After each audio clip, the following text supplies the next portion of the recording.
One.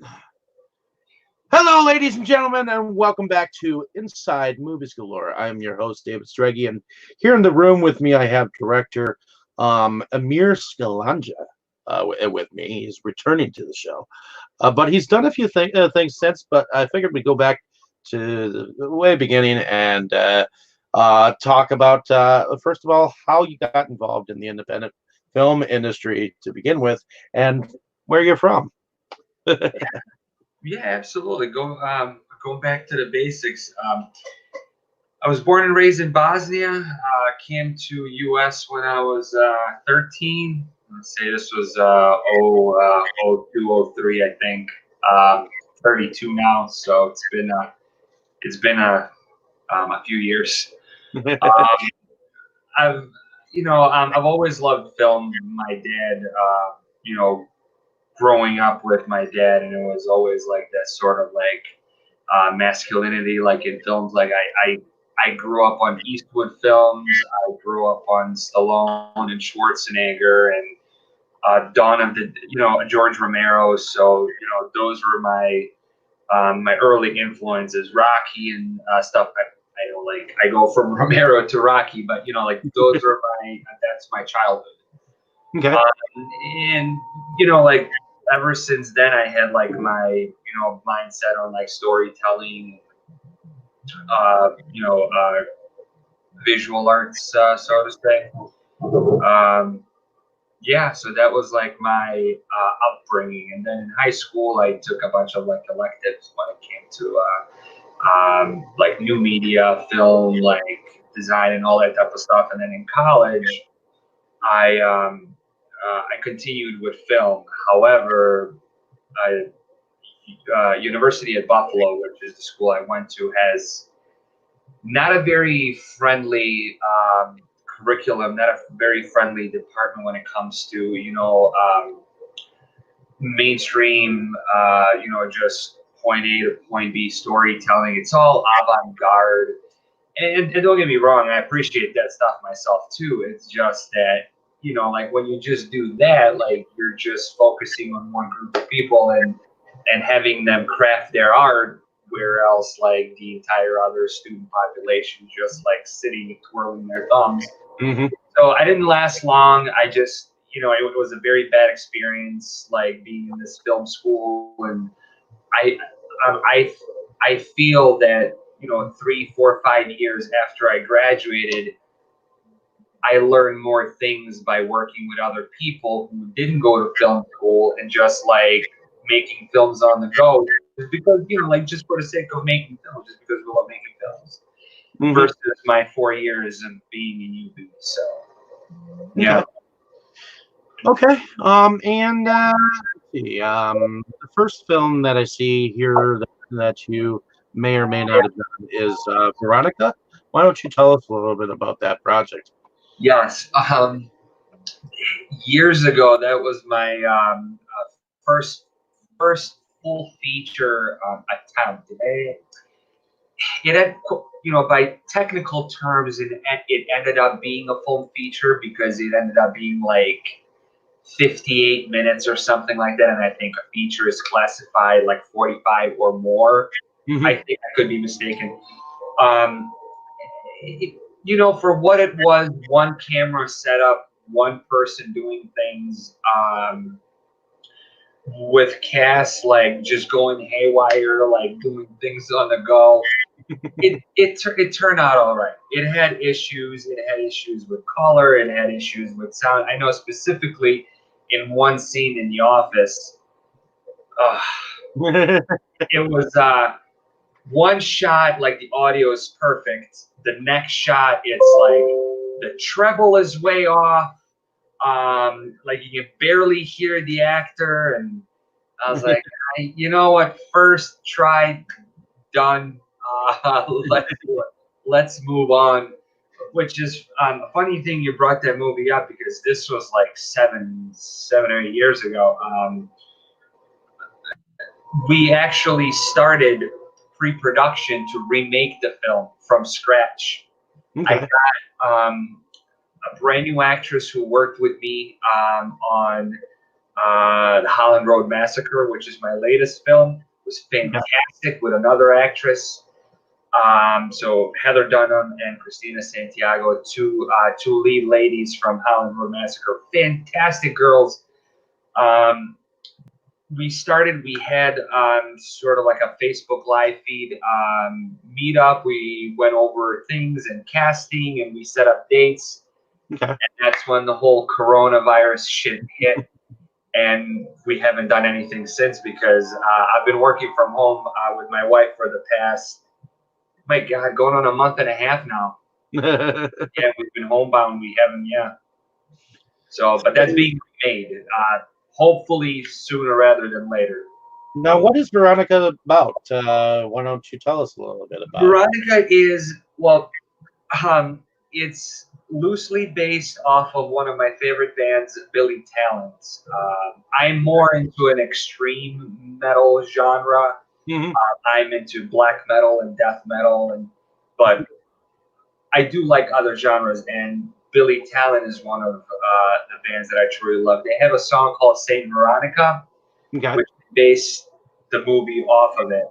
And however, I ended up learning that that song is based off of a book by a famous Brazilian author, Paulo Coelho, who he wrote The Alchemist. I'm not sure if you're familiar. A lot of people in high school read it. Heard of it? And the book called Veronica Wants to Die. Okay. So decided to do. It's a story about sort of like rebuilding your life. It's a story about a really battered soul, Veronica, who went through addiction, mental and physical abuse, sexual assault, and all that type of stuff. Like anything you can think of. She starts rebuilding her life. She's just ended her last therapy session, and she's going out into the world, like hanging out with her friends and stuff like that, and they're trying to set her up, like sort of by the numbers, like you have friends helping you out, they set you up on a date, everything goes wrong. Okay. So she kind of falls back, like she tumbles back into the world of like abuse, and before she can even realize, she's chained in the basement. She's having things done to her. She's made to do things. And it's a very, very, very dark story, but it has a lot of female empowerment. So definitely. So next after the Veronica, you did a couple of short films called Man That You Fear. Yep. And The Art of Massacre. Why don't you tell me a little bit about those? You're going way back down my catalog. So, oh my God, Man That You Fear. So to some people it's a turnoff. Some people love it. I'm one of those people who loves it. I love single takes. I love, long, single, uninterrupted takes. And I like to make them as long as they can possibly last. So we decided to do a short film that would be just one single continuous take. Okay. Excuse me. That's The Man That You Fear. It's about a guy who plans a proposal, and he takes his friend, and they're out in the woods. He's planning out how he's going to propose to his to his girlfriend. And this masked stranger just jumps out of the woods and just starts killing everybody and chasing. And we almost did everything in one take, almost, but it ended up being two separate takes. So, but it's 12 minutes long, and it's in two separate takes, and one take is 9 minutes long. So so it was a pretty big accomplishment.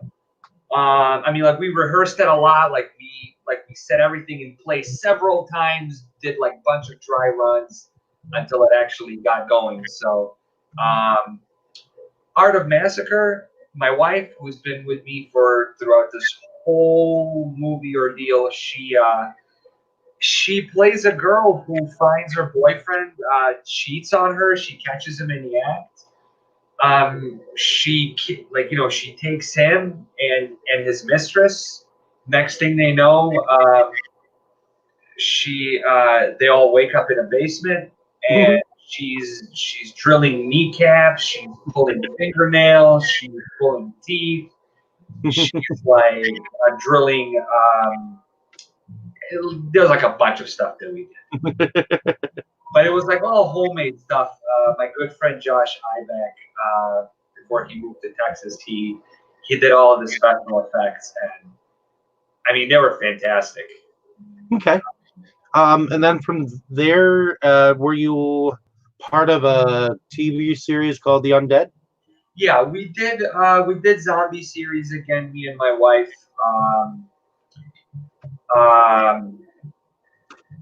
Called The Undead. This was like late 2014, early 2015, and on. And it's like 12-minute episodes. They're still on YouTube. I like to consider The Undead to be like our stepping point in like terms of production and everything, because like we got sound and we got like like the boom and like reflectors and like all that type of stuff. And like we upgraded from like just like one single camcorder to like Canon, different lenses, and stuff like that. We did we did one complete season, and then we did I want to say 4 episodes of season 3, and that's when things kind of fizzled out. Okay. People left. Unfortunately, some relationships that we had soured. You know what I mean? Like, you know how it is. Like, yeah. People come and go, which is things happen. Nature, yeah, it's the nature of the business, and that's roughly around then is when we started to do full length. And then like, we wrote a bunch more episodes, but I got caught up so much into actually doing features that I kind of steered away from shorts. Since then, in the past, I want to say 3 years, we did three shorts. They're really, really up there in terms of production compared to like our early shorts. So it's in terms of like technicality to blood and gore and effects and all that type of stuff. Okay. Moving on to it looks like a feature called Fester that you may have directed. Why don't you tell me about that project? So Fester, I'm gonna say it's my first. So Veronica, I love people who are, and it's nothing against them. I love the people that I work with. The guy who played the main bad guy in Veronica is a fantastic human being, Joe Mancini. He played the part well, and he's a great person, like in real life. It just like it wasn't what I envisioned the movie to be. So Fester was my first feature film. It was funded $300, and we filmed it over a few weeks. And it's a story about a kid who's he comes from a really bad house, like a really bad family, drinking, drugs. Father abuses the mom, beats the kid.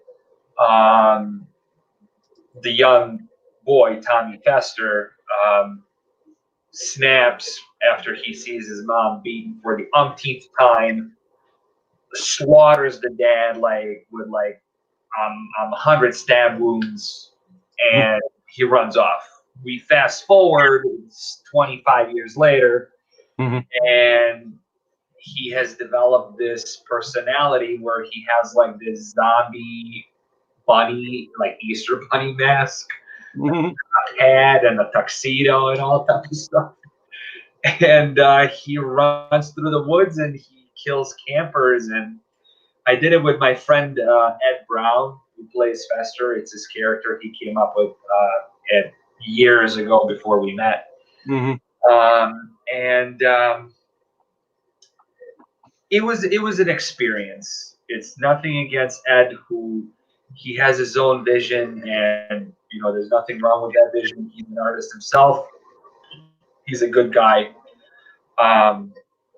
It's just like we both got different versions of the film. I wanted it to be more like Halloween. He wanted it to be more like Texas Chainsaw Massacre. Okay. Two completely different slashers. I like the cut that came out in the end.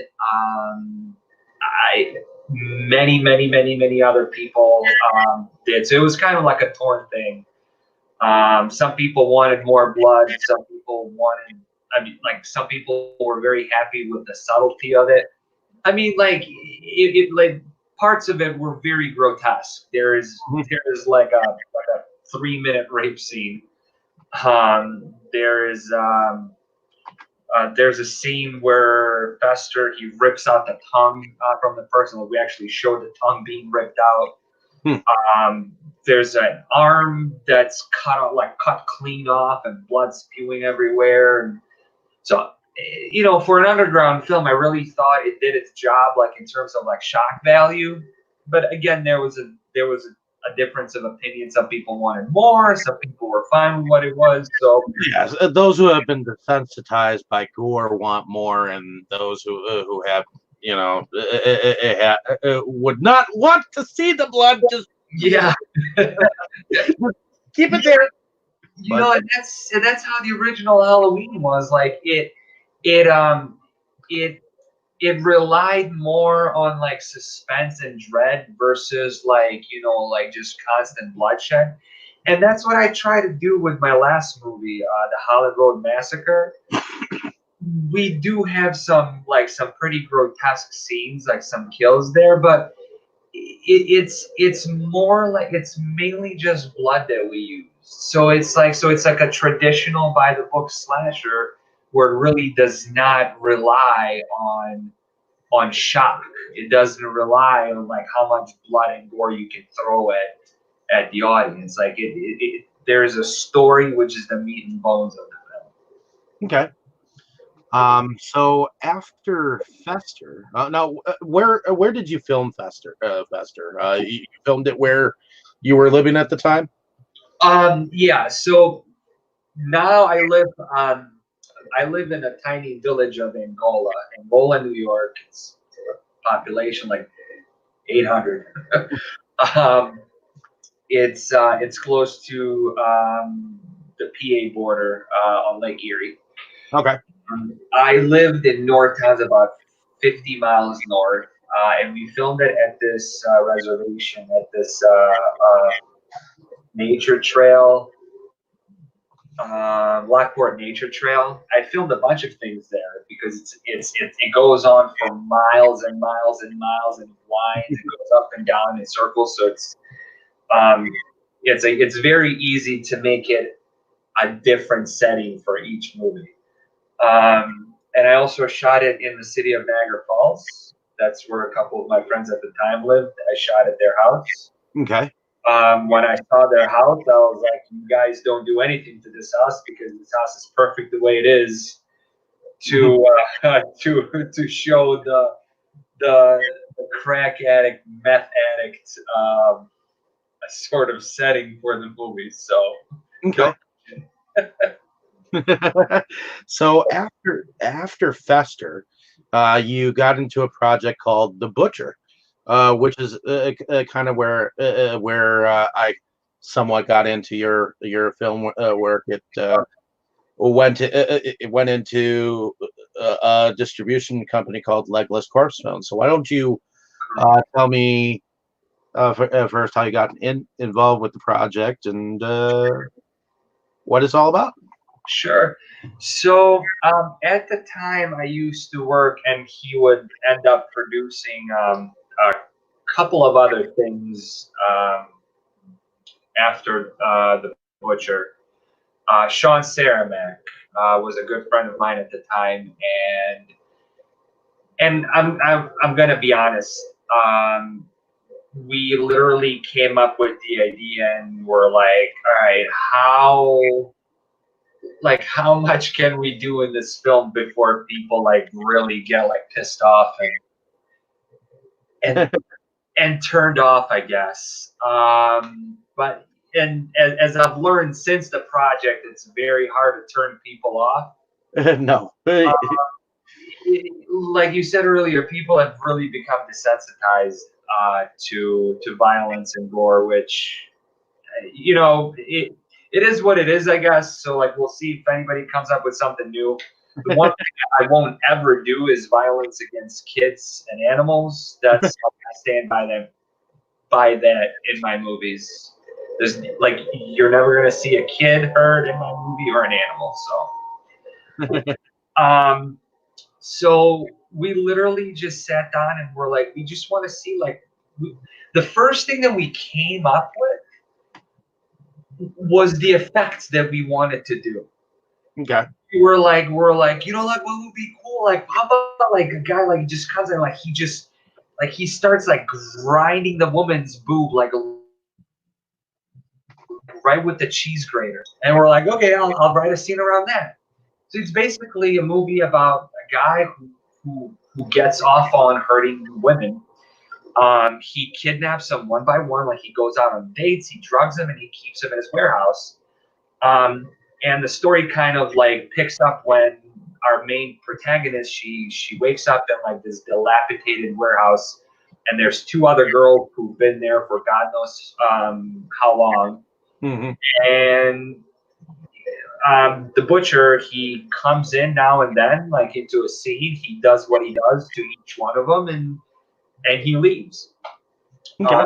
He comes to the next scene, and he taunts the females, and he picks one, and he does his thing, and he leaves. So yeah, we had a lot of stuff going on in there. We had, like I said, the scene where he uses a cheese grater on the woman's breast, and he feeds her the shavings. There was a scene. Yeah, he finds out that the one woman is pregnant. So there's a scene that involves a coat hanger. Okay. There was a scene where the girl gets raped with a metal pole. There was that. So there was a lot. And the funny thing, I mean, you've seen my movies. Yeah. So, and you know that in all of my movies, I have a strong central female character. Mm-hmm. And in all of my films, well, 99% of my films are about female empowerment and like perseverance and all that type of stuff. Mm-hmm. But when we screened Butcher at a couple of local festivals, and the woman who ran this festival invited me and Sean to speak on special effects and show clips from the movie at this festival in Batavia, which is about, I want to say, 40 miles from where I live right now. Okay. And right after our presentation, there was a feminist group that spoke right after us, and I'm like, oh, this is fucking great. So luckily there was like no bad blood or anything. Like they didn't see anything. They just came in and were like, said hello, and that was it. But then we had a screening at a movie theater where we handed out barf bags. We actually handed out brown paper bags to people. There were two women, had to be either in their 60s and 70s, that came into the theater, and I'm like, did you not read the title of the film? Like did you not see? And there was a disclaimer. The theater put a disclaimer that that said everything, that it's not for this group, and this group. And about 20 minutes in, they walked out. So yeah, well, so how did you get involved with Legless Corpse films? Did you send your film into a festival that they were having, or because I know they had a festival that they went and did year to year for a while, to bring in distribution to their website or whatnot. Right. So Legless Corpse was run by late. Yeah, unfortunately passed away a couple of years ago. Great guy. I mean, he ran everything. I mean, he was a one-man army.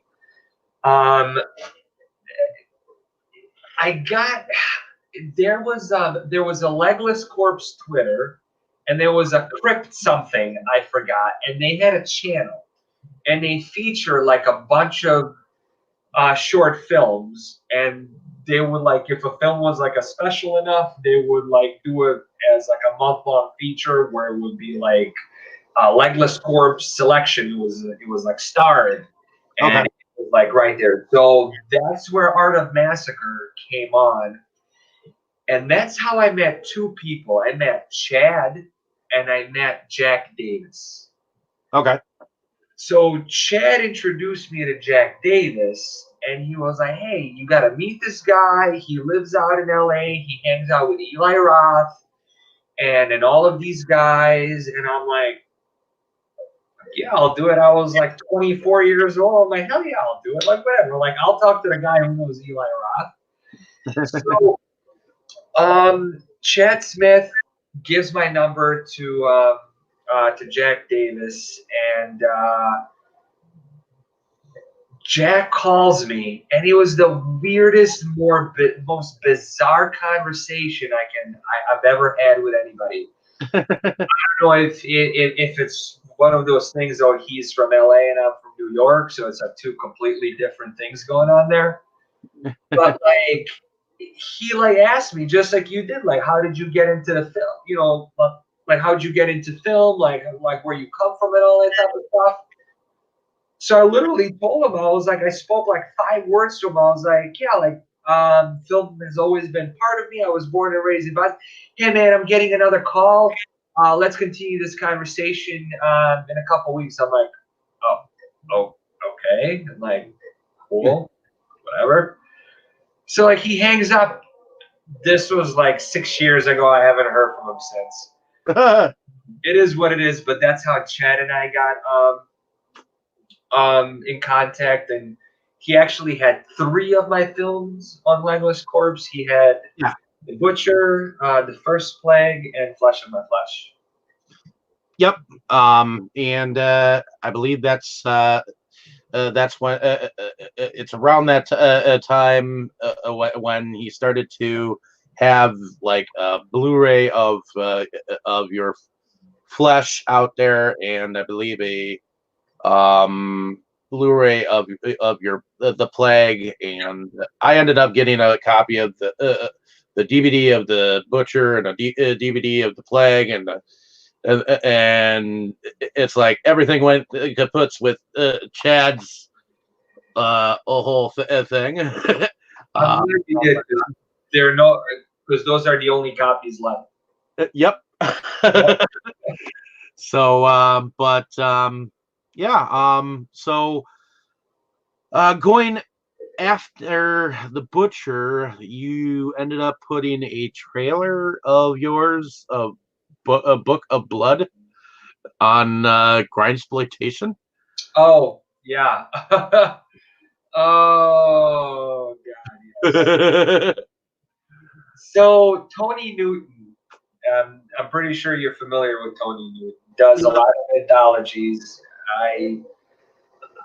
I think he's probably one of like the most like hardworking people when it comes to like the underground scene, because he's always like compiling something. He saw a bunch of like my like zombie stuff on YouTube, and honestly, I really don't know how we got in touch, but yeah, he was looking. The first thing that I did for Tony Newton is I did his The Virus of the Dead. Yeah, I have a segment there, which didn't come out until recently on a format of any kind.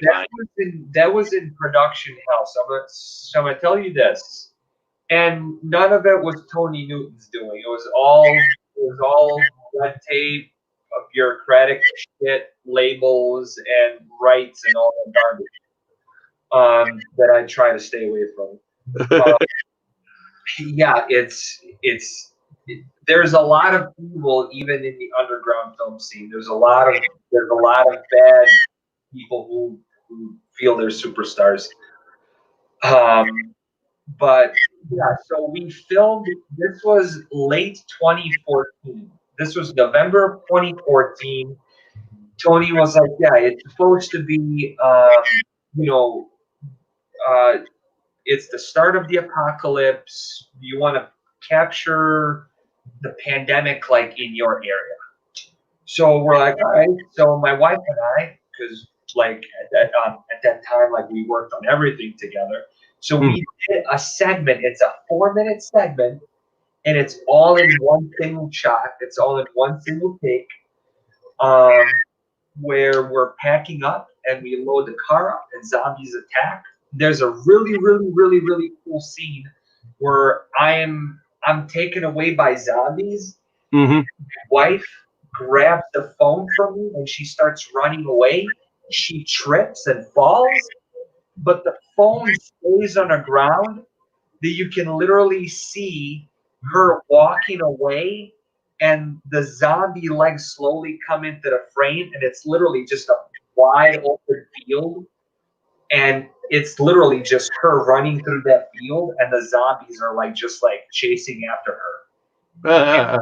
And everybody just gets smaller and smaller and smaller as they get into the distance. It's really, really, really, really cool shot. It took us about 50 tries to do it. It's crazy. So that was my first experience with Tony Newton. Okay. And that's when I did the grindsploitation. Literally, like I want to say like half a year later. Okay. Exploitation. It's literally just a bunch of kids who want to like put a spell on a girl because she told this other girl that her tits were small. So she's like, "Do these look small to you?" It's my good friend Devin. She was a good sport, but yeah, she shows her tits. All the zombies and demons, and they broke through the house and kill everybody. And there's this guy who actually would play Fester, Ed Brown. He comes in and starts fighting with everybody and starts blowing brains. And yeah. So after grindsploitation, you did Flesh of My Flesh and The Plague. How did you get involved with those two projects to begin with? Flesh of My Flesh. Well, not sure what came first. I think and okay. So Flesh of My Flesh came first. I started writing a book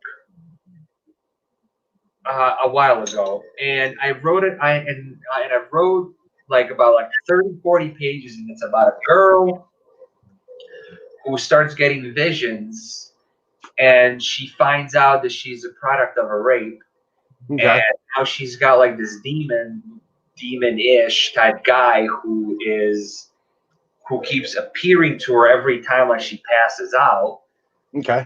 And like he kind of like gives her like glimpses of like her, like what she's about and like where she's actually from, like how she came about, and it just deteriorates her relationship with her mother, with her adopted parents, and honestly, it's like one of my least goriest films, my least goriest horror films. But honestly, to me, it's one of the most disturbing ones because it's very, very psychological. It deals with rape. It deals with a lot of like bad things that teens go through, and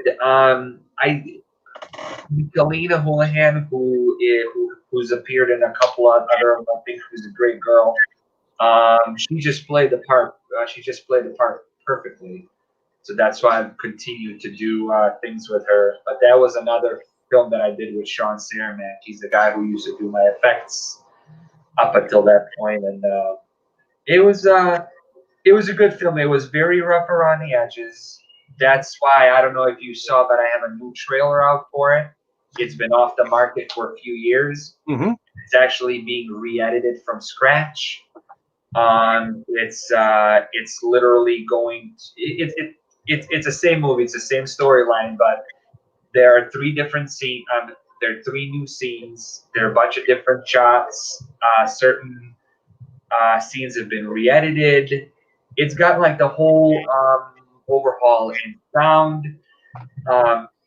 The band that contributed the music, Gra, their lead singer and guitarist, Andreas, he's also a part of the band called Dark Funeral. Okay. He's doing the original score for Flesh of My Flesh. Oh, for Raw? He's from the band called Gra. They contributed the music for Holland Road Massacre. Okay. I have songs, and I made a music video for them. I have 2 songs in Holland Road Massacre from them, but the main guy Andreas, whose band Gra, he's also in a band called Dark Funeral. So Okay. it's Swedish black metal, some of my favorite music. It's an honor to have him. Now what to do the music? Now what music did you have in the original cut? And now that you're recutting it. It was just done by one of my friends, Josh McDonald. It was a very good score. There was nothing wrong with the score. A lot of the score is staying in the movie. Just some very key important scenes are getting an entire overhaul. And it makes sense to now that you're resurfacing it to have a new feel for it. So yeah. I'm trying to make it at a standard that I'm making films now versus when it was like 5 or 6 years ago. That's why it's like it's getting like an overhaul in audio and like the coloring and stuff like that. Yeah. Okay. Moving on to The Plague. Why don't you tell us a little bit about that film and how it inspired you to have sequels? So The Plague. Not sure how familiar you are with Love Canal. It was a toxic dump. It was a residential neighborhood that was built on top of a toxic dump. It was supposed to be an industrial park. Then it was originally supposed to be like a model neighborhood, like in late 1800s, that they turned into just a dumping ground for toxic chemicals when it was bought by a pharmaceutical company back in the 40s. Okay. Between 40s and 60s, they dumped about 20,000 barrels of toxic chemicals. Buried it like into the ground, and they built a residential neighborhood on top of it. Mm-hmm. And in like the 70s, like shit started like oozing into people's homes, and like the kids were born with like birth defects and stuff. The opening of the movie, like those images, black and white. Then there is a snippet from, it was 1981. There was a snippet of a town hall meeting where the protesters came in and they demanded the local government to like start to clean up and like start to like compensate the people for all the damages and medical bills and stuff. That was all real. So I just wanted to do something local, and that's what I've been trying to do since that movie, focusing on like local history, local legends, folklore, and all that type of stuff. Because Western New York is full of stuff like that. Mm-hmm. And you know, like I didn't want to do another film that can be placed anywhere. You know, like, I didn't want to do another film. You know, like when you have like an apocalypse movie, it's either LA or it's New York or it's Paris. You know, like like a bigger city instead of some smaller rural area with a little bit of haunted history or some shit like Yeah, that. You know? I want to bring like with the last movie that we did, Holland Road Massacre, which is a very famous urban legend. I want to bring like the eyes of however many people I can like to notice the town I live in. Mhm. Because Holland Road were like all of these supposed killings and like this haunted like bridge and the trip. Like when all of that is like that's literally like half a mile out from my house. So like that stuff surrounds me, and I really wanted to like just focus on that and make films around the things that are around me. Okay. And who did you go and cast in your film, The Plague? Did you use anyone that you've used in previous films? And I know that you used your wife in this one. So Up to that point, it was like up until that point, it's literally my wife and the guy that played her partner in the Undead. Everybody else in that movie was new. It was people I have never worked with, and yeah, up until Plague, I'm just trying to think. No, after Plague is when I really started to like to I guess I noticed locally and stuff. So a lot of like local actors started to wanted to like to work with me and stuff because I don't there's two groups of people. There are those like with dreams and hopes that they're going to like make it to Hollywood. mhm. They're gonna like work on like a $300 million budget movie and stuff. And then there is like guys like me who just make movies for fun and because it's fun because I love filmmaking and hey, if I make like $50,000 next month off month, that's awesome. If I don't, oh well. The thing that some actors and actresses don't realize is that indie films are like the stepping stones of your filmatic life, and I think there's a lot of entitlement that goes along with some of the attitudes in the acting industry. And I know some people come up against some really set people, and Yep. and some people that just enjoy and just want to go with the flow, you know. So, Absolutely. but, Absolutely. did you have any problems with any of your actors and actresses while you were filming this trilogy? Uh, there, so the first film, was fine. Everything went according to plan. Right, right after the first Plague, we filmed Confessions of a Homicidal Prostitute, the first one. But in the entire trilogy of the Plague, the second film, and it's not how I met my friend Crystal, but that's who I've been working for years now since Plague 2. Hmm. My friend Crystal, who now does my special effects, with Sean. He's the guy who used to produce and do special effects and all that type of stuff for my movies. Plague 2, we had everything set up. We booked a dilapidated church that's been just eroding for years. Okay. We had everything planned. We had about 40 some odd extras that literally just came in and didn't want money. We fed everybody coffee, donuts, pizza, and we had everything set up. And this was my falling out with Sean that I had. Everything was set up. The night before, he texts me, "Hey man, totally forgot I have to be in Tennessee." I'm like, when? Like next weekend or tomorrow? Literally no response for like 10 hours. And I'm like freaking the hell out. I'm like, hey man, what is going on here? Like, It was like, hey man, sorry I didn't have reception. I just got to Tennessee. I'm like, what do you mean you just got to Tennessee?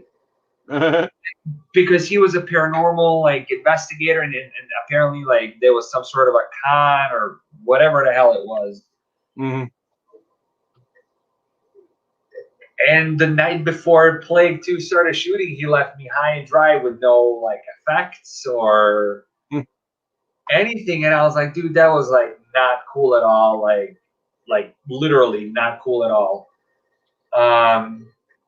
Luckily, my friend Crystal, again, who's been doing my effects since that day, stepped up and she did effects on the go, like on the fly. Like she did the effects with literally with the things that we had in the kit and the things that we found around. Blood, toilet paper. There was a lot of paper mache shit going on. And honestly, in the end, for the most part, about 85% of it came out looking all right. Okay. It was good. I was happy. Okay. And I was like, here's a girl that was just supposed to have a role, and she was just supposed to be here and act for a couple hours today because she had a minor role there, which ended up being even a bigger role. But like she stepped up, she was acting, she was running around, she was doing people's makeups and stuff, and I'm like, all right. So that's how our relationship started, and it's been going ever since. Okay. Now I'm going to go backwards a bit before we touch on the Plague 3. And some of the films in between.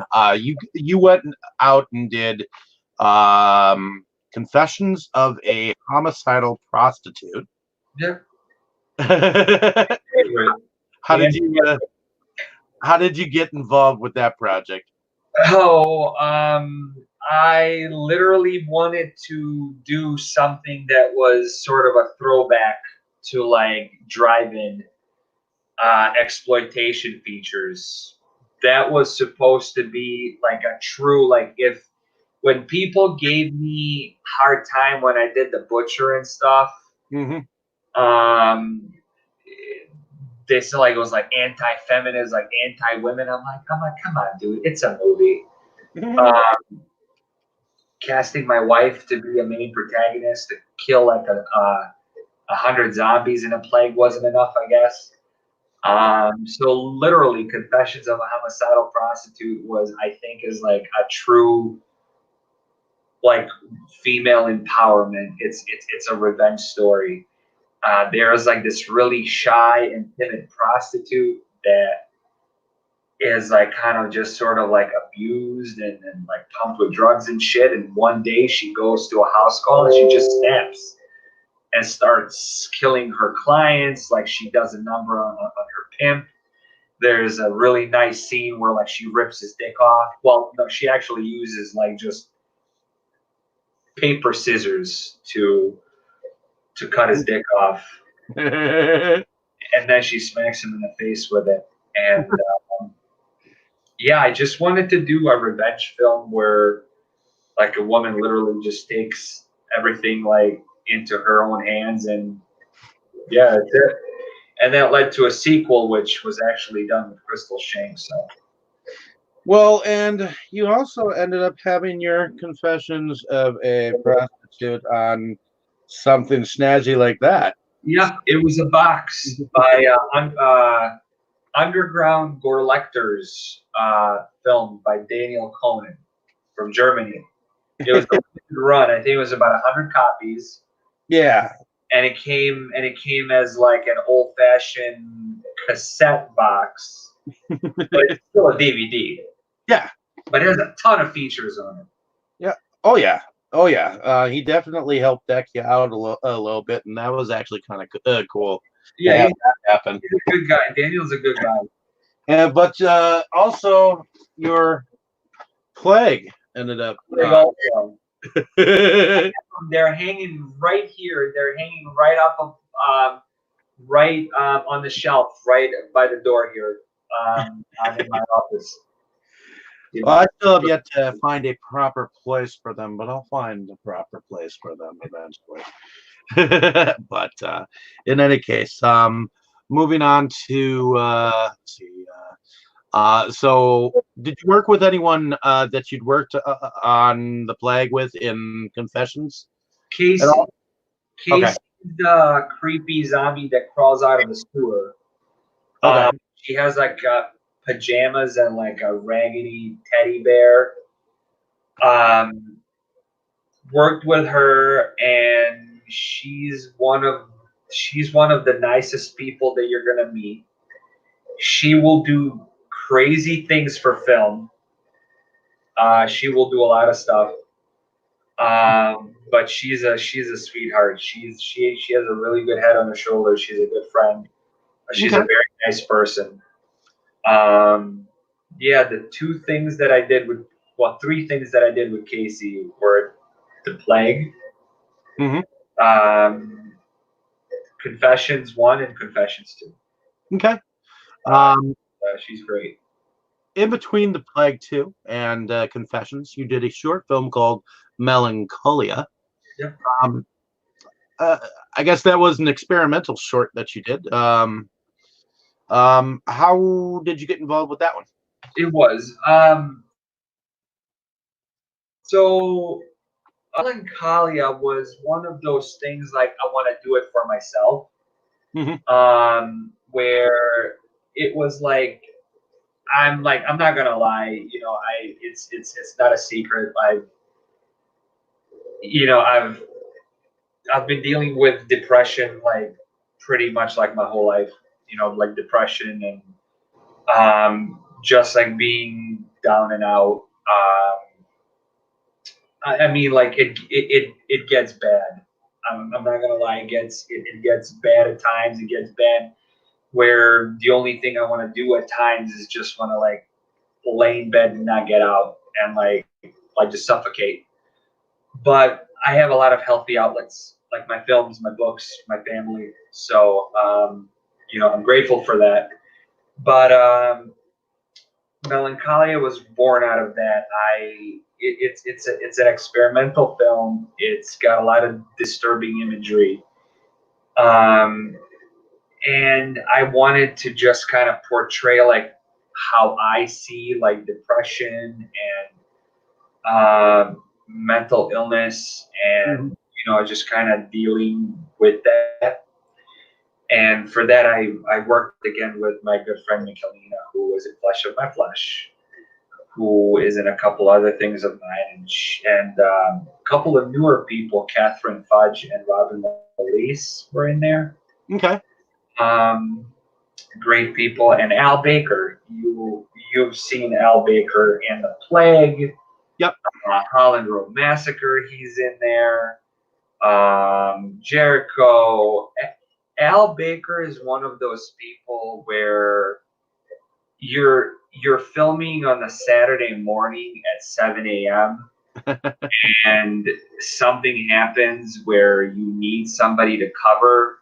So you'll call him on Friday night at midnight and you're gonna be like, "Hey Al, I need this, this, this, and that." Yeah, he's gonna bitch and moan for like 15 hours or for the next 15 years, but he'll do it. Like, he's done that for me many times. Like he builds me. He's good people. He's what I call he's a character actor. Most stuff that I write for him, as you'll see in Holland Room Massacre, is characters. He's a very good character actor. And yeah, Melancholia was the first film that Crystal and I crafted together. Okay.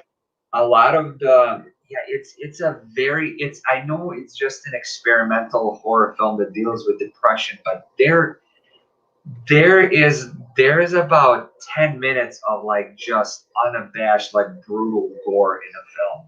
Hmm. We got a mannequin. We got a half mannequin. It also appeared in Plague too, but we got a half mannequin from J.C. Penney's. Um, and we destroyed. So like we punched a hole like right in the upper, like right in the upper part of the torso. Mm-hmm. And Crystal, like she loaded it. She lined the inside of it with a gigantic plastic Ziploc bag. Mm-hmm. I mean, like we dressed it in clothes and stuff, like it was like an actual person. And like she would like rip the shirt through and like pull out the guts and stuff, and like she was like dripping all from her. And it was good. Like, and I'm gonna say like some people who are not into this stuff, like that's what I call the outsiders. Mm-hmm. Like they'll tell me, like, oh, how can you do this? How can you do that? And like your mind's got to be messed up and this and that. I'm like, I really don't understand how this can be messed up, like in any shape or form or anything like that. I mean, like my argument to that is like, look, like we have a 2,000-year-old religion that has killed billions of people on the planet over the past 2,000 years, and nobody says shit about that. But I do like one movie, and it's like I'm a bad person, Mm-hmm. But like, yeah, that's like my argument for Melancholia. It's like everybody deals with depression and like things in your head in different. And yet now the world is starting to look a little bit like your trilogy. Yeah. I'm like when somebody says like, hey, you got anything? I was like, hey, here's the ironically titled The Plague, because we're living in it. Yeah. So ultimately, after the Plague 2, you mentioned it by title. You got into a different genre for you, at least, with Jericho, Yeah. which I believe at the time you said you were experimenting with a different kind of effect. Why don't you tell me about that? Yeah. So Crystal and I were talking, and we're like, listen, like we both grew up on horror, and we're horror fiends, and everything is horror. And my 2-year-old daughter, she has Jason, Chucky, and Freddy plushies that she absolutely adores. Like we're a horror family, we're a horror group, and we're like, why don't we just do something different, but still like do like kind of like a grindhouse, like neo noir type throwback, Death Wish type deal. We just did a film about an ex hitman who kind of just tries to settle and have a normal life with a girl, and but the violent past doesn't leave him, so the girl dies, and he's thrust back into like the world of killing, and again, it's a revenge story. Mm-hmm. Jericho, played by my friend Volnemi, who's actually a fantastic actor. He's actually SAG. Yeah, it's a black and white. Well, it was actually supposed to be in color, but Mm-hmm.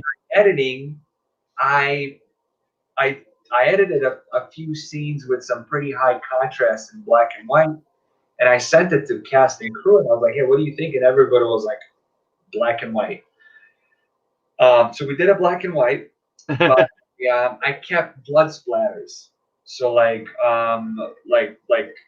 gunshots to the head, blood and stuff like that, all red. So I left that stuff in color. Okay. Um, And and again, it was a movie. It was rough around the edges. We had a lot of cast. I don't want to say cast problems, but I mean, you know how indie films are. mhm. It's like you're like, well, I can film Tuesday. I can film Saturday, but only from 2 to 5. Of that. And it was a rough one. It was really rough. Um, because of scheduling, because of like the sheer amount of work we had to do. We had about 35 extras in a different dilapidated church in a really, really, really, really, really bad part of town. Um, and like we had a lot of like fake weapons. Like we had a lot of like fake weaponry on site, and I was like, "Fuck, man!" Like if if anybody like says anything and a cop drives by, like we're all going away for a very long time. We're going away for a very long time. So, but yeah, I mean, it's on DVD. I put it up free to watch on YouTube. Okay. It's on YouTube. It's on my channel. People can watch it for free. Okay. One of the reasons I did it, I liked the movie. I love the dialogue. I rewatched it the other day before I decided to put it on YouTube. But I really like the movie. I love the dialogue in it. I love the characters and the story, and some of the action. You know, there were some pieces of action that I could really have improved on. But there are like some really, really, really, really good really good fight scenes. The one in the apartment where Will is tossed over a table and a table breaks down and like everything is breaking. So that was good. So one of the reasons why I put it up on YouTube for free is like with this Corona stuff has really like inconvenienced a lot of people, and there's about like almost 7 million people that like filed for unemployment and like, nobody's getting money. So I'm in a couple of local groups and stuff. So I just shared it there. I'm like, hey, you want to have a movie night? Just watch it. Okay. Just something for the community, I guess. Cool. Now, where did you film Jericho? Did you film it in New York? What? New York. Yeah. So like to this in this area, we refer to this area as Western New York. Okay. When people say, "Oh, you live upstate," no, upstate is like Albany and north, and that's way to the east. Western New York is a tiny area that's situated on Lake Erie, and just a smidgen of Lake Ontario. It's like I said, I live in a very tiny village of Angola. It's about 40 miles from the state line of Pennsylvania. Okay. Moving on to a film that you also set in a post-apocalyptic kind of a setting called Savage. Savage. How did you get involved with So, Savage. So it's I'm like I don't know how this inspired me, but so it was my like fourth or fifth day of vacation, and like my wife and I spent like literally like a whole week on the lake, and like the last few days we decided to drive up to a drive-in, and we saw two movies. It was a double feature of Wonder Woman and Dunkirk. Not sure if you're familiar with Dunkirk. I am familiar with Dunkirk, the movie, right? Yeah. Yep. I just haven't watched it per se. I mean, I know the story. Right. Yeah. So it's for those like for those listening, for those who don't know, it's a World War II movie. It's a rescue operation where they send the ships from England to rescue the Allied soldiers that are trapped on the beaches of France. And it's like a gigantic rescue operation. And in the movie, there's several different storylines. What struck me about that movie is the lack of dialogue. Okay. I think if you were to just isolate all of the dialogue in the movie, and it's a 2-hour movie, if you were to isolate all of the dialogue in the entire film, I think all of that would fit for maybe like 15 pages of dialogue. It's very dialogue light. It's all pictures. It's pictures and it's what is going on camera. And like we drove home that night, and I was like, I like this movie so much better than Wonder Woman. I mean, Wonder Woman was a fantastic movie. As far as the superhero movies go, it's one of my favorite superheroes. Gal Gadot did a fantastic job. But I'm like, oh, like I left and I went home that night, and I was like, the thing that left the lasting impact on me was Dunkirk. And I was like, I want to do a movie where literally dialogue is minimal. And I'm sure like you see some of my posts on Facebook, but like I'm very passionate about environment. Like my thing is like environmental protection and like And pollution and all that type of stuff. if I had not seen Three Dead Trick-or-Treaters, which was another independent film that came from Canada, and it was completely without dialogue. If I had not seen that particular anthology, I probably wouldn't have an idea what you're speaking of. But you can tell a story Yeah, without speaking. absolutely. And that's what I try to do with Savage. And again, it was like one of those like splits where people are, well, there wasn't any talking. And then were like other people's like, well, so it, like with all of these things, like there's not a single movie that's ever gonna make everybody universally happy. Somebody's always gonna complain about something. But yeah, like I'm very passionate about environment and about like like animals and all that stuff. And I wanted to make a movie, that in my mind would be like, all right, this is what's going to happen. Like if we continue our lifestyle, like right now, like with pollution and war and famine and like bailing out big banks and, like not feeding the common people, like this was going to end up. So I did a movie about cannibals and a man like who tries to keep the family together, like him, his pregnant wife, and a girl that they rescued along the way. And yeah, it has very, very, very, very little dialogue, and it's black and white. But everything, everything in the movie, not just blood, anything in the movie that's red stands out as red. That's the only color you can see in the movie. So there's a lot of blood. There is one of my favorite shots in the movie. The main character, who's only known as the man, Okay. he walks like behind this factory, and everything is black and white. And he walks around the corner, and literally he walks up to a bright red wall.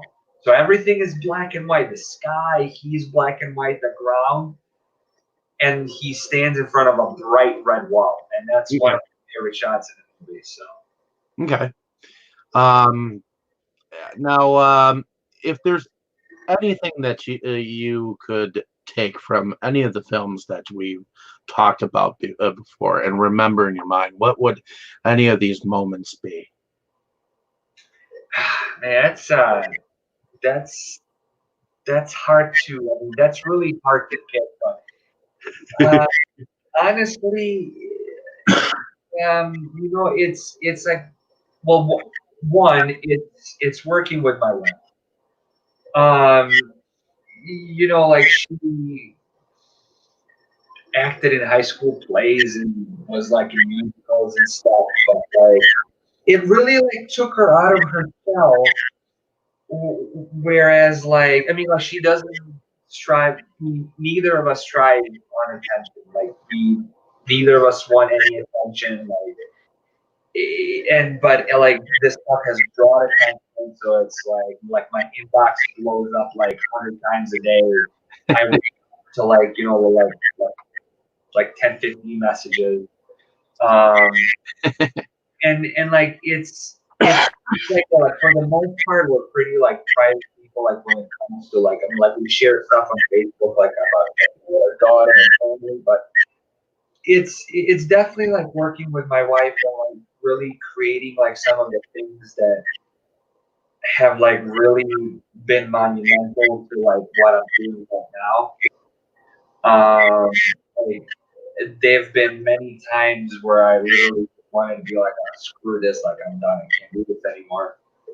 And like she has been there to kind of like push me along, say that, it's a roller coaster. It goes up and down. Okay. It's like, and it's especially rough right now when you have like two canceled projects, a project on hold, a movie premiere that was supposed to be in theaters that you had to have online because of the virus shit. It's super rough right now. So Oh, I'm sorry about that, but I know it. It is what it is, and eventually we'll probably see a light at the end of the tunnel. I hope so. I hope so sooner rather than later. But in any case, after Savage, you went and did a short film called "Till Death Do We Rot," which eventually you ended up pooling for some money to make a huger project, correct? Yes. So short film, uh, Till Death Do We Rot, supposed to be, virus that only affects men. It's like a flu virus that can be treated, but if it's not treated in time, you turn into a zombie. It only affects men. So the short film is just a story about a wife. There's not much background in a short film. That's why we did a longer version. Um, she's just a housewife, cares about her husband who's a zombie, feeds him, cleans up, does her wifely duties around the house and stuff like that. He's just a meaningless corpse, just there, useless. And she kind of has enough and she takes him out back. She tries to shoot him, but she can't get herself to kill him. So she hugs him and he kills her. And now they're both zombies. So that was the short, and then we did the longer version. We're like, this could be literally like an entire film. So fast forward 2 years later, we did a movie of the same title, Till Death Do We Rot, and it's about same story, wife, dead husband. But here now, there is a group of uptight widows. All of their husbands are dead. A couple of them are like super Jesus fucking Christ freaks.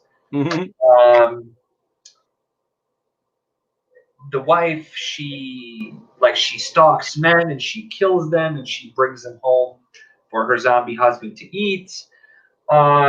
The group of widows, they don't want her in their neighborhood anymore, so they constantly give her warnings to leave the neighborhood. So it's a constant clash between like the outcast woman and the uptight group of widows who just don't want anything to do with her. So yeah. Did you use anyone that you used in the short film in the feature film? Just Crystal. Okay.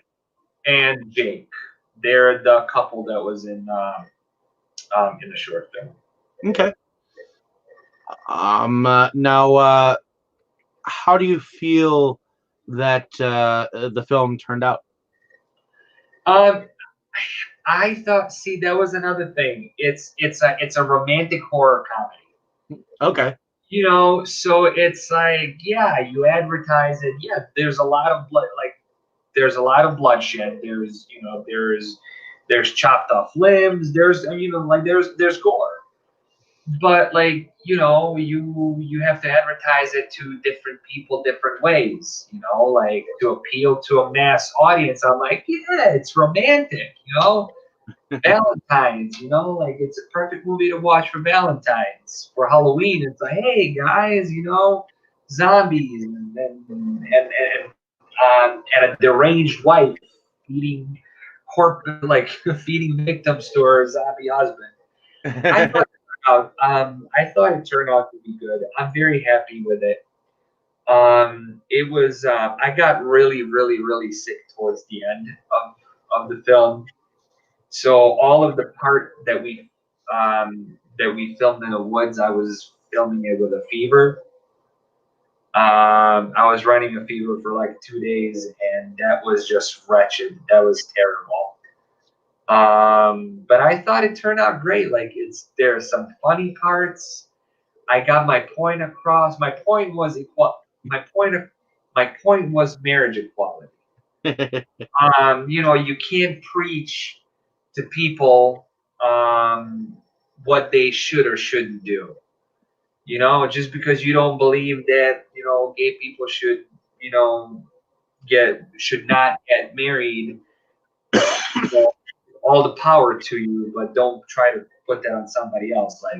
So my whole thing was like marriage equality. So you can love whoever the hell you want.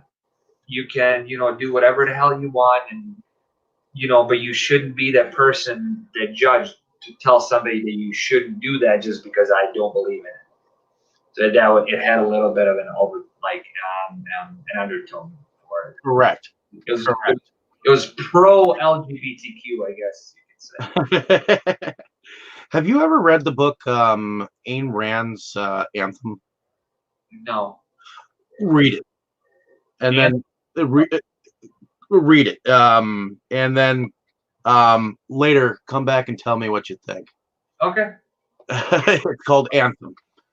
All right. You'll enjoy it. It's a small book, and it's just read it. And I think that you'll get inspired. Okay. Sounds good. But in any case, moving on to the Plague 3, The Road's End. Why don't you tell me a little bit about that project? Sure. Yeah. It was meant to. I mean, it did. It wrapped up. It wrapped up the trilogy. The final cut didn't turn out to be what the script was because we had several key actors drop out a couple of days before that couldn't. They didn't drop out. We had to write them out of the script because of lack of communication, constant rescheduling. The third time we were supposed to reschedule, I'm like, all right, it's not happening anymore. Like we gotta film this. So my wife and Crystal, they rewrote about 70% of the script. And to be honest with you, in the order of how much I like these movies, to me, it's 1, 3, and 2. So yeah, it was. We had to do a lot of rewrites. It was very bad weather, and I think honestly, all of that served a very good purpose. So.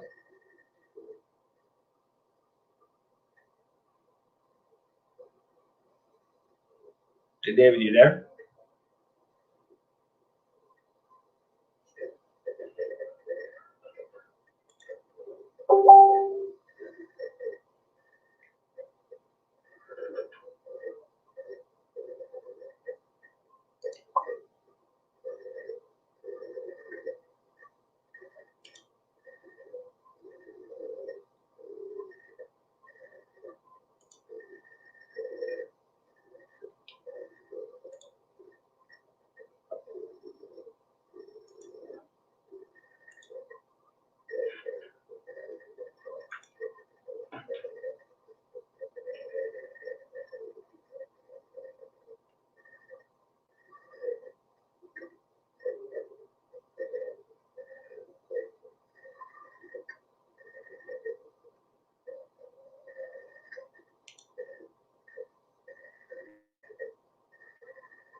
All right, I apologize about that. I mean, you're good. All of a sudden, everything went out, and I was like, "Wait a minute! This is like that moment in Jurassic Park where all everything in the fucking deep just shuts off, and all of a sudden you see the drop of a lid of water, and then you hear the boom." It'd be funny, like you came back, like my throat is slit, like my head is hanging here. Right? We should have done something like that, just for the fuck of it. But in any case, sorry about that, ladies and gentlemen. Apparently, there's a storm going on outside, so there may be a bleep of content where you may see nothing. But apparently, we're still live and still going. So, but in any case, so you were just talking about. Let's see, what were you talking about? Like great. So why don't you begin at the beginning again? Yeah. No, Plague 3 was supposed to wrap up the trilogy. We had to do a lot of rewrites of the script, and literally days before the shoot, because we had to let go some people. Some people didn't follow through that have been with us since day one from the first film. So that was kind of a blow to all of us.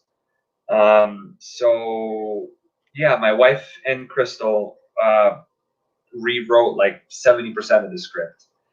But honestly, it turned out. I liked how it turned out. I was happy in the end.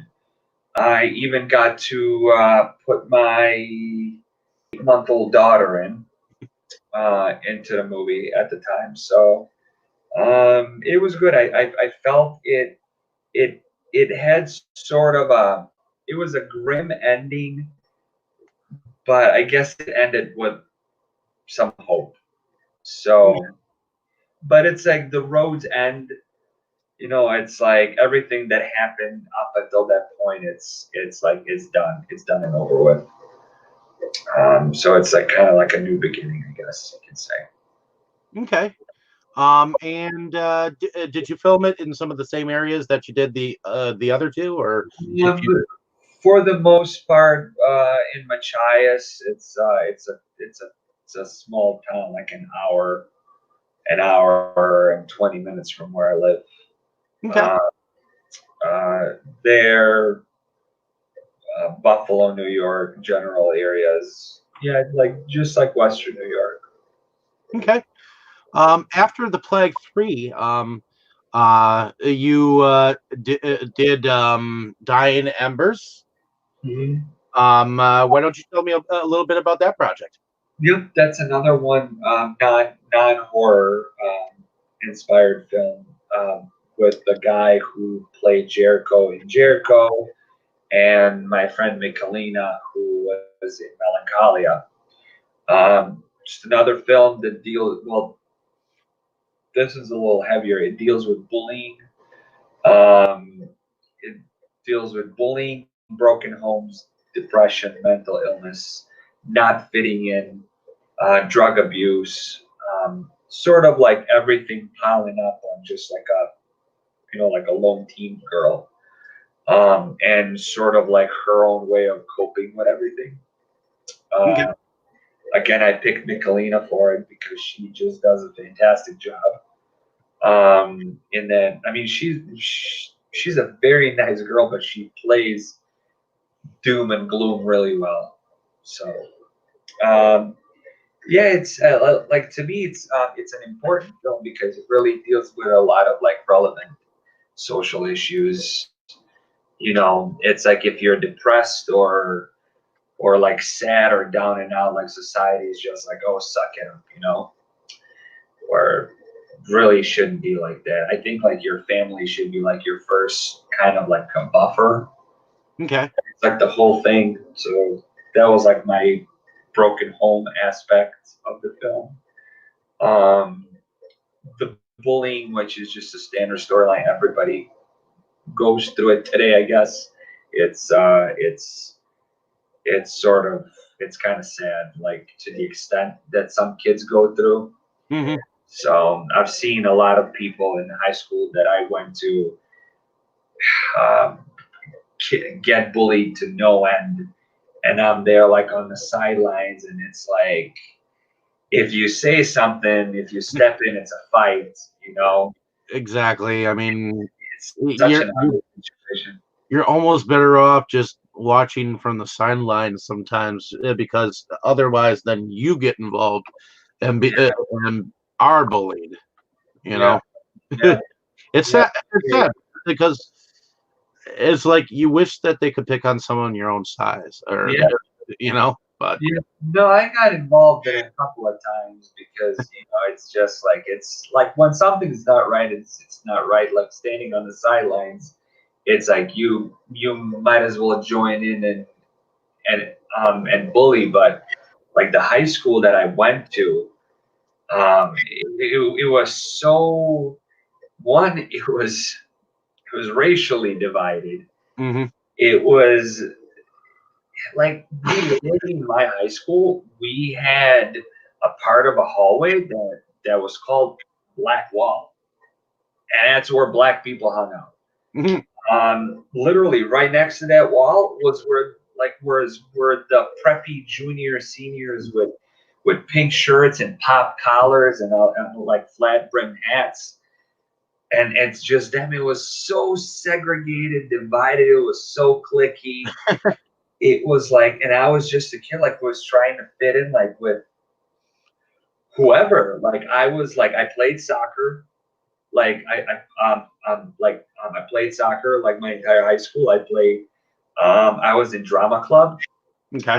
so I kind of had like my foot in like two different groups of people, um, and I was also like with art students. And I was like, can you just fucking go to school and.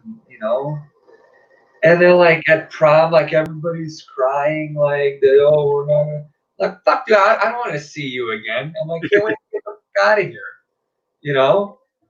Yeah. So like to leave the drama behind. So yeah, but a lot of that was inspiration for Dying Embers, like the popular, like the douchebags, you know, so Okay. Moving on to Confessions 2. Um, what made you decide to do a sequel to that particular film? the first plague and the first confessions are like fan favorites, honestly. Like I'm the first, I mean, and now second confessions, but so like excuse me, thousands of copies of the first confessions DVD. Um, like um, with Daniel and like being self-distributed. And it's just one of the films that's people's favorite. And I just thought it deserved a sequel, so I brought in another prostitute into the mix, played by Crystal Shank, who also does effects for us.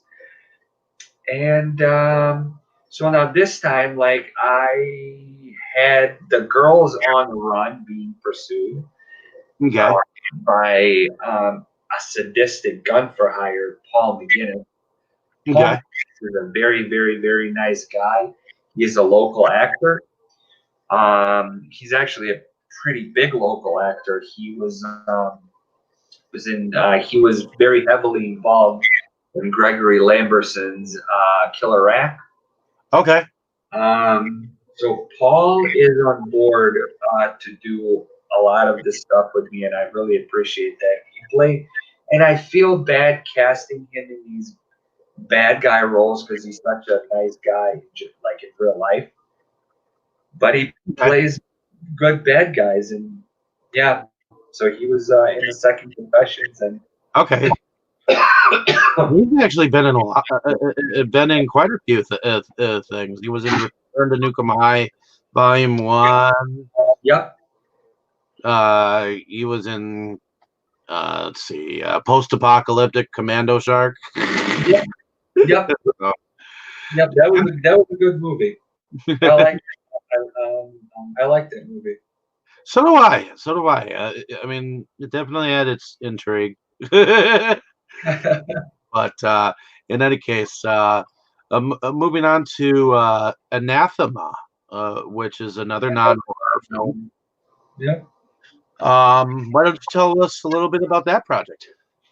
So I know I'm a horror guy, but one of my favorite films of all time is called Narc with Ray Liotta and Jason Patric. Okay. Ray Liotta, Jason Patric, Chi McBride,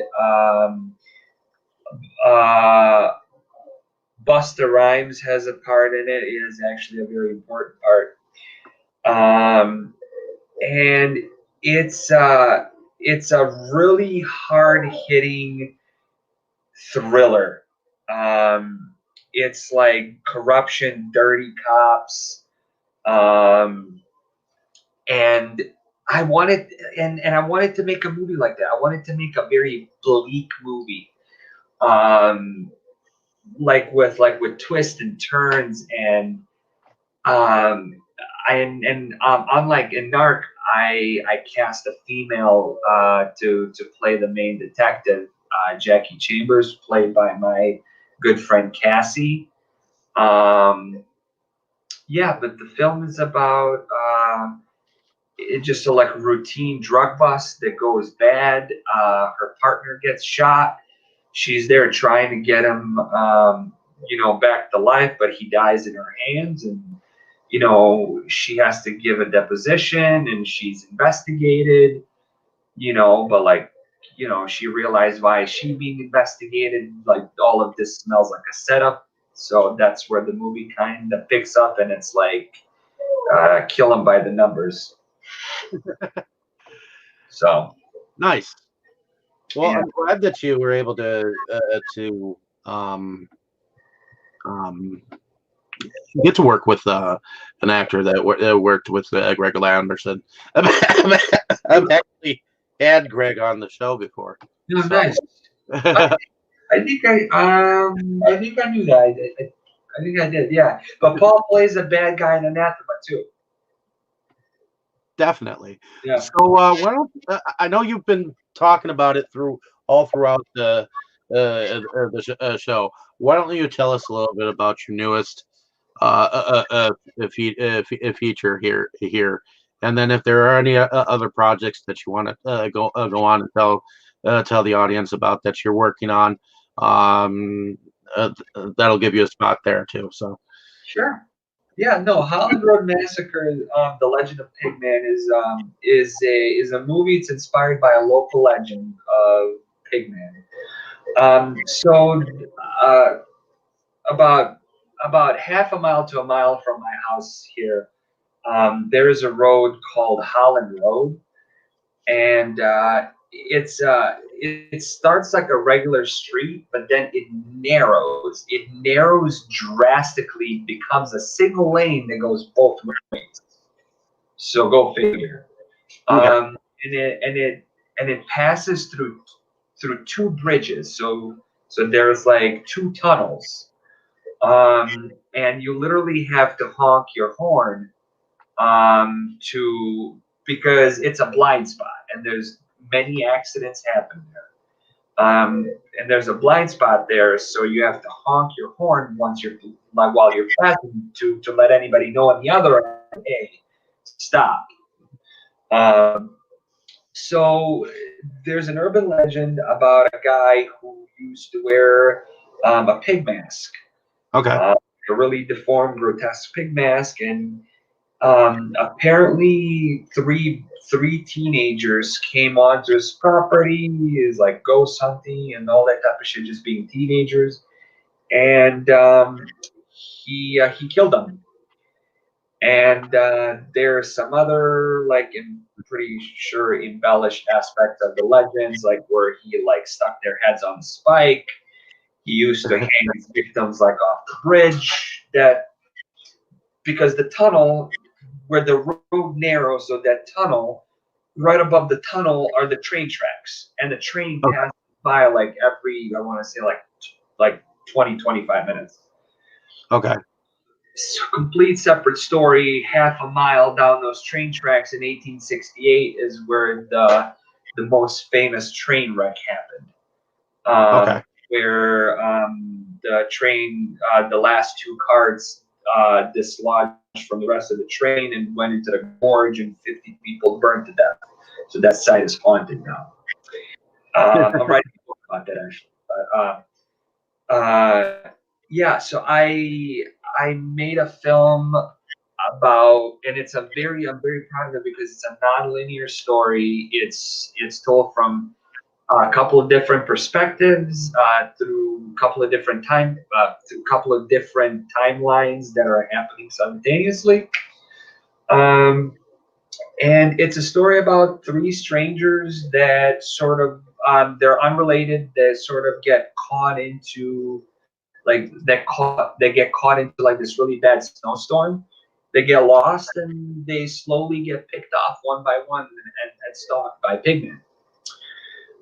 He wears a pig mask. Crystal did a fantastic job touching it up and making it look really gross and juicy and slimy and stuff.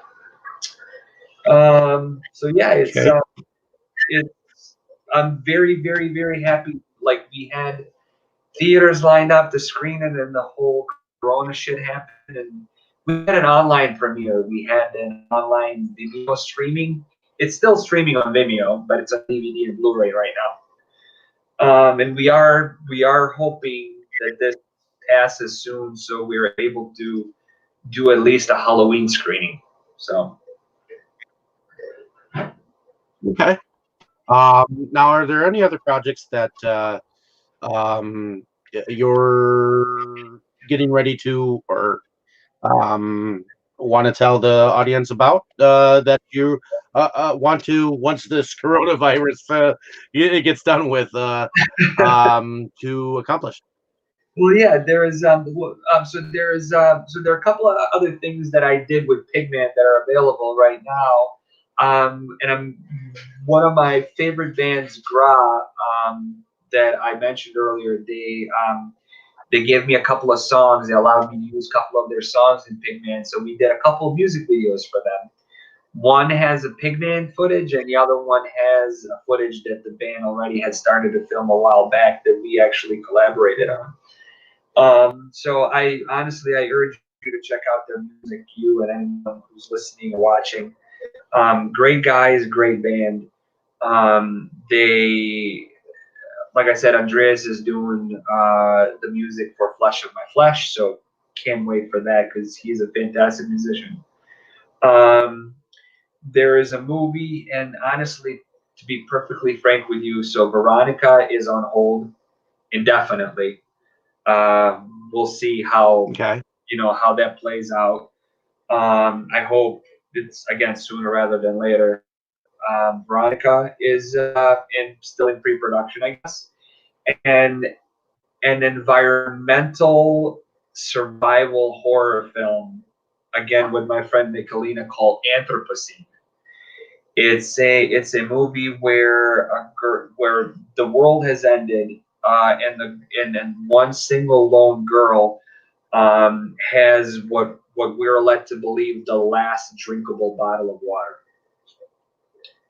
Okay. So the entire movie is her hopping from. She's the only character in the film that appears in every scene. There's about 20 or 30 other characters, and they literally all appear once in the movie. And it's literally people that she encounters. And they either help her or they try to kill her. And it's a Okay. really survival movie where she humps from one area to the next in search of food and water. Okay. Now, you're a writer, as well. So, why don't you tell us a little bit about some of the novels that you've written? I'm giving you a small spot here to talk about some of your established works. Yeah, so to so speak.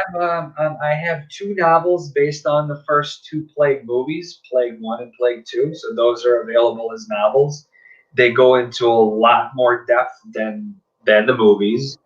That's a great thing about books. There's no budget that you have to abide by, so you can literally do whatever you want. That's a great thing about books. Um, I have another book that people right now might be interested. It's called Righteous Maleficia.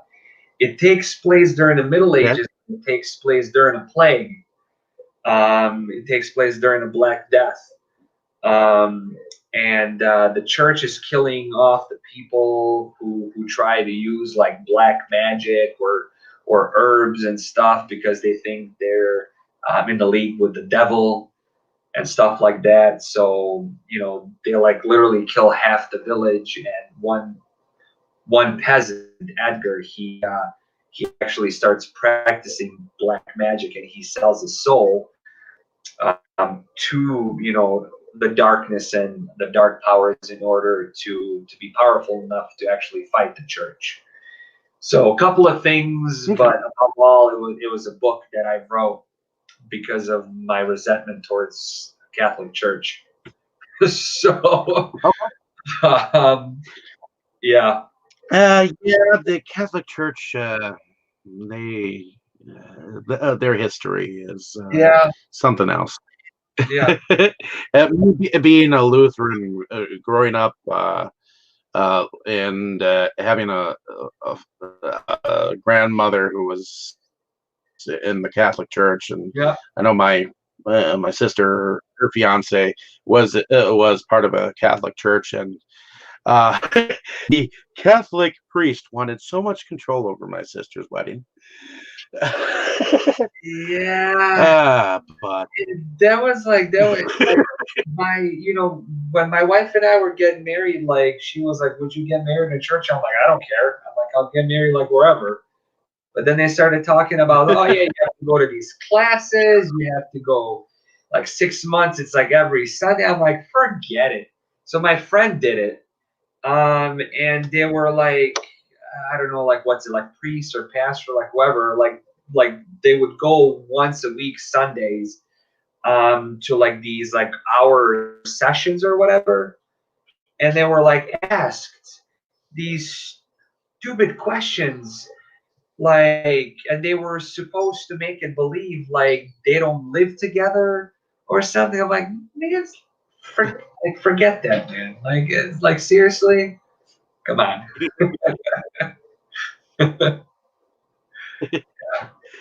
alrighty, man. Well, where can we find some of your works? And it means you can say where you can find your books and novels, as well as where you might be able to find some of your films as well.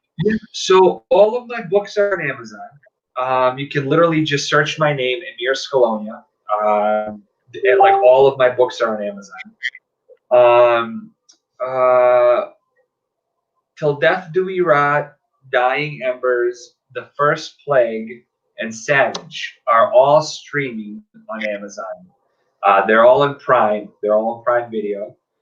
Um, the best way to reach me and my art is through our Foxtrot page. So it's Okay. Foxtrot. So that's one word, Foxtrot Productions. Okay. We have a link to all of our films are streaming on Vimeo. Actually, we prefer Vimeo because it helps the filmmakers who run the Vimeo page Mhm. for us. Who are very good guys, Christopher Burns and Adam Steiger. It's their Vimeo channel, and all of our films are streaming on there.